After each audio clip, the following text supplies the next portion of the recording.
আজই ডাউনলোড করুন আর এনজয় করুন আপনার পছন্দের শো।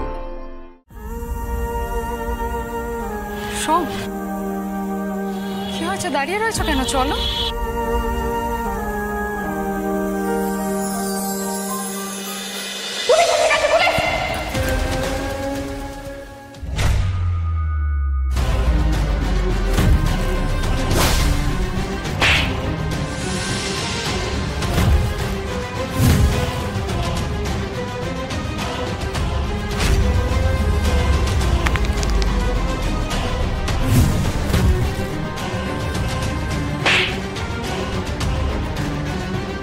বল বল বল কে বাড়িয়েছে, বল বল কে বাড়িয়েছে? কার কথা এসছিস? কার কথা এসছিস?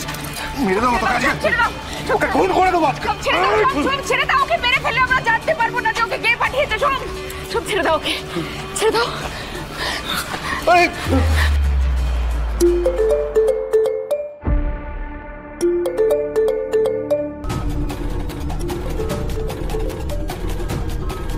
কে ফোন করছে? কিরে, কি হলো?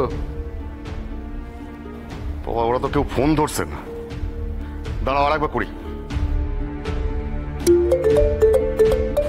ছোট সাহেব, ধরো ফোনটা, ধরো। হ্যালো হ্যালো, কেন কথা বলছিস না কেন? সঙ্গে খতম করেছিস? দেখ, তোদেরকে কিন্তু আমি করে নগদ টাকা অ্যাডভান্স দিয়েছি। হ্যাঁ, কলকাতায় বসে যদি ভাবিস যে ওই টাকাগুলো হজম করে যাবি, তাহলে কিন্তু ভুল ভাবছিস। কাজ না হলে আমি কিন্তু গলাতে হাত ভরে পেট থেকে ওই টাকা বের করে নিয়ে আসবো তোদের। মনে রাখিস, আমার নামও কিন্তু প্রতাপ নারায়ণ রায়। আমার মেয়ের গায়ে যদি হাত পড়ে তাহলে কিন্তু তোমার চামড়া খুলে আমি ডুগডুগি বাজায় ছাড়বো, এটা বলে দিলাম। বাবা কি বললো শুনলি তো?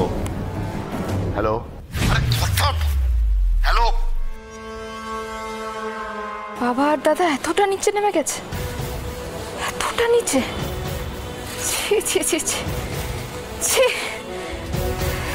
একবার আমি ভুবনপুর যাই শোন, একবার আমি ভুবনপুর যাই, তারপর আমি ওদেরকে বুঝিয়ে দেবো যে ওরা যদি বুনো ওল হয় না, আমিও বাঘাতে তুলি। পরে হবে পার্বতী, এখন এখানে দাঁড়িয়ে থাকা নিরাপদ নয়, তুমি চলো এখান থেকে। তার আগে এই নাম্বার থেকে লোকাল পুলিশ স্টেশনে একটা ফোন করে দিই। পুলিশ স্টেশনের নাম্বারটা আমি মুখস্থ করে রেখেছি। করো।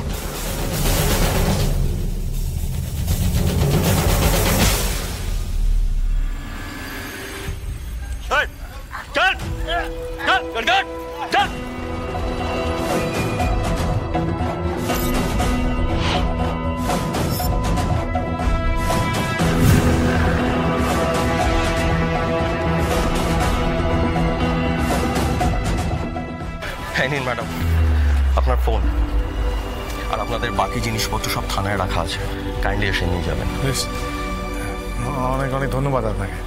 ধন্যবাদ তো আমার আপনাদেরকে দেওয়া উচিত। এখানে এই র্যাকেটটা যেভাবে হিউম্যান ট্রাফিকিং করছিল, তাতে কত যে মেয়ে বিপদে পড়তো, আজ আপনার জন্য তারা সবাই বেঁচে গেল। Thank you very much. হ্যাঁ, কিন্তু এটাতে আমার কোনো কৃতিত্ব নেই। উনি না বললে এই কোনো কিছুই সম্ভব হতো না। উনিই বলেছেন যে আমার স্ত্রী এখানে আছেন, তবে তো আমি এসেছি। ওকে, থ্যাংক ইউ ভেরি মাচ।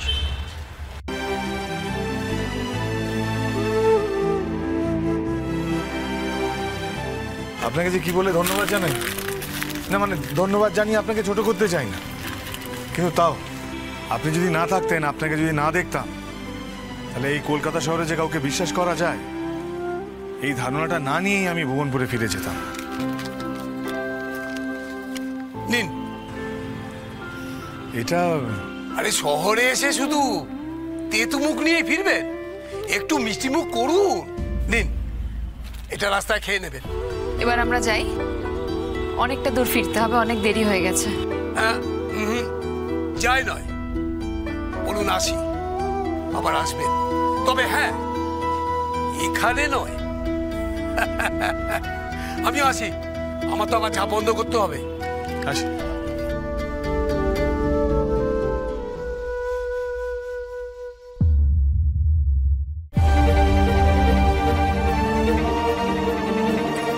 আরে এই মেয়ে, ও মেয়ে, ওই গলি গিয়ে 18 নম্বর বাড়িতে যান। তোমার বউকে ওইদিকে 3 নম্বর ঘরে আটকে রেখেছে।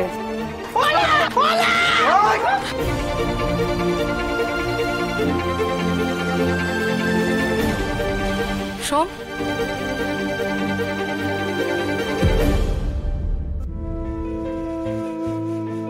সোম, কি হয়েছে? দাঁড়িয়ে রয়েছো কেন? চলো।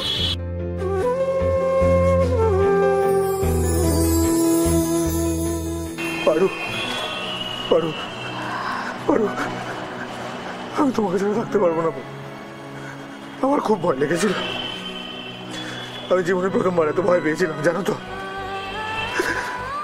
আমার দিশাহারা লাগছিল। এই কলকাতা শহরে আমি তোমায় কোথায় খুঁজতাম। তুমি তুমি আমাকে ছেড়ে কোনোদিন কোথাও যেও না পারো। তুমি আমাকে ছেড়ে কোনোদিন কোথাও যেও না পারো। আমি পারবো না। আমি মরে যাবো, মরে যাবো আমি। আমি কথা দিচ্ছি সোম, আর কোনোদিন আমরা হারিয়ে যাব না। আমি কথা দিচ্ছি তোমার, কোনোদিন তোমাকে ছেড়ে যাব না আমি।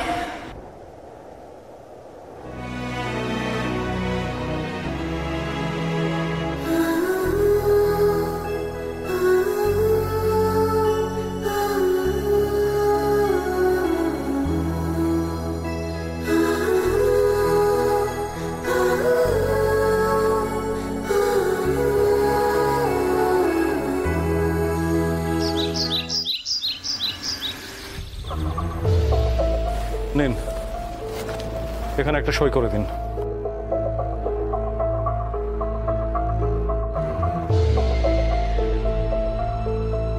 পারু, একবার ভেবে দেখেছো তো, যতই গুণী তোমার বাবা, একবার সই করে দেওয়া মানে কিন্তু যা করবে বুঝে শুনে সিদ্ধান্ত নাও। আমি সবকিছু ভেবেই এই সিদ্ধান্তটা নিয়েছি সোম। তোমার কষ্ট হবে না পারু? রায় সাহেবের সাজা হলে তোমার কষ্ট হবে না?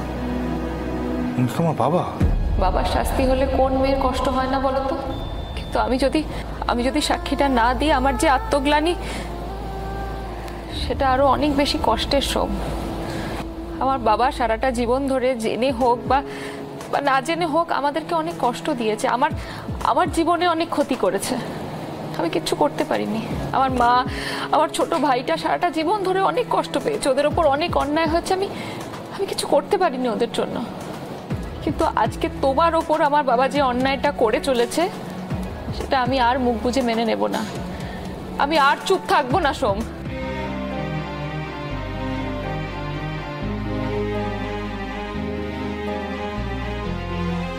তুমি যেমন বললে তোমার বাবা জেনে হোক না জেনে হোক তোমার জীবনে অনেক ক্ষতি করেছেন, তুমি ঠিক তেমনি পারো, জেনে হোক বা না জেনে হোক আমায় ভালোবেসে ফেলেছ।